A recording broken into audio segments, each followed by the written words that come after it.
Buenos dias, buenos tardes, mga amigos, mga amigas. Magandang araw po sa inyong lahat. Ito po muli ang inyong lingkod, Attorney Rene Bueno. Pag-usapan naman natin ngayon yung isang kakaibang terminology na kung tawagin natin ay mythomaniacs. No? Ha? Kadalasan tong mythomaniacs ay tinatawag din natin mga habitual liars or minsan inihahambing to sa pathological liars.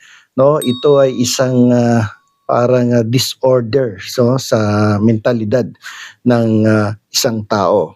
At para sa akin na napapansin ko na sa ating gobyerno ay medyo dumarami itong mythomaniacs, no, na nag-occupy ng hindi lamang basta public elective positions, kundi matataas na posisyon sa ating gobyerno ang hinahawakan nitong mga mythomaniacs, no? Sila yung kadalasan nagiging subject of the investigation and examination dyan sa ating mababang kapulungan at maging sa Senado. At alam nyo ba ang mga characteristics nito? They usually, no, they fabricate stories na nagpapakita na parang hindi nila pinagsisisihan talaga yung mga kanilang pinafabricate na narratives, no, lalong-lalo na kapag nagkakaroon ng investigasyon at eksaminasyon diyan sa ating mga legislative department. At mapapansin din nyo ang isa sa mga characteristics din itong mga mythomaniacs na to ay yung kanilang binibigay na mga falsehood stories, yung mga narratives nila na talaga namang purong purong kasinungalingan ay para sa kanila, no, ay nagiging katotohanan na yan kasi nga naging habitual liar na, no, kaya yung pagsisinungaling nila ay pinaniniwalaan na nila later on na parang isang katotohanan na para sa kanila. So delikado yung pagkakaroon ng maraming mga public elective officials na talagang pwede nating i-consider na mga mythomaniacs, no, dahil malakas ang impact niyan sa ating demokrasya at sa ating legal system. Yan po ang ipapaliwanag natin ngayon dito sa episode na to kung paano nagkakaroon ng malakas na impact sa ating democratic and legal system itong presence ng mga mythomaniacs na nag-occupy ng matataas na posisyon sa ating pamahalaan. So magbibigay po ako ng tatlong sitwasyon na kung saan maliliwanagan natin yung talagang impact on democracy and the legal system sa itong presence ng mga mythomaniacs sa ating pamahalaan. Unang-unang sitwasyon dito is the fact that nagkakaroon ng erosion of public trust.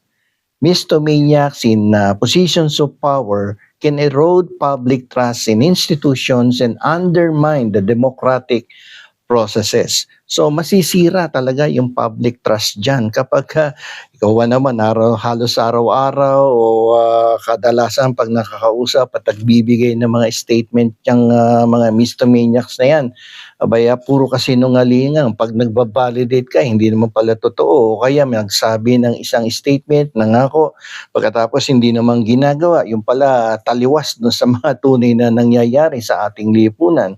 So talaga namang mababawasan, hindi lang mababawasan, nagigiba yung public trust. Pangalawa, nagkakaroon ng distortion of truth dito. Kasi kadalasan yung mga pinoprovide niyang mga narratives ay talaga namang nami-mislead Nami-mislead yung taong bayan and it hinders informed decision making.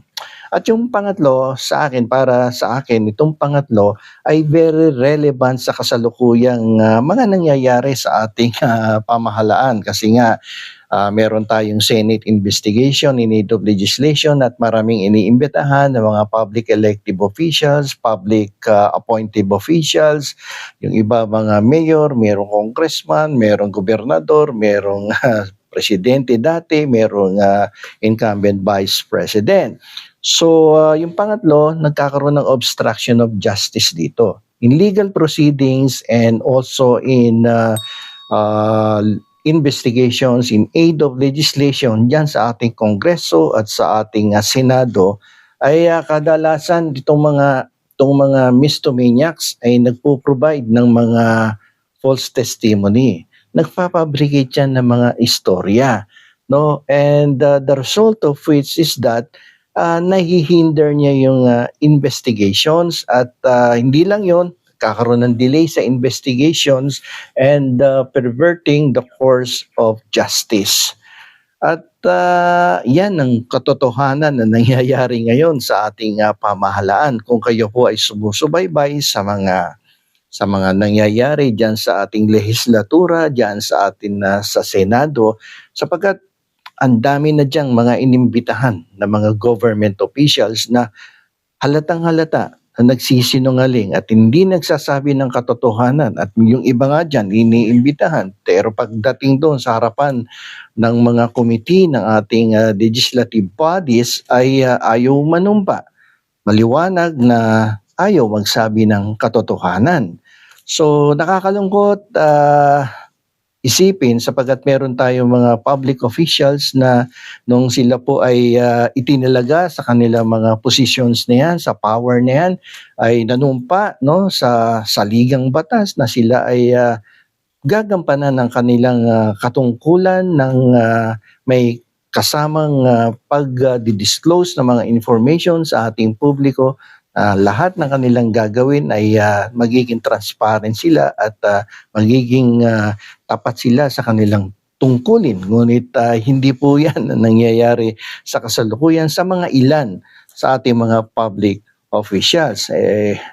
Ang tanong dito, paano mo lalabanan yan? I will give you one good example kung paano mo ma-overcome yung mga mistomaniacs na yan. Paano mo sila lalabanan? Like for instance, during an investigation or in a legal proceedings.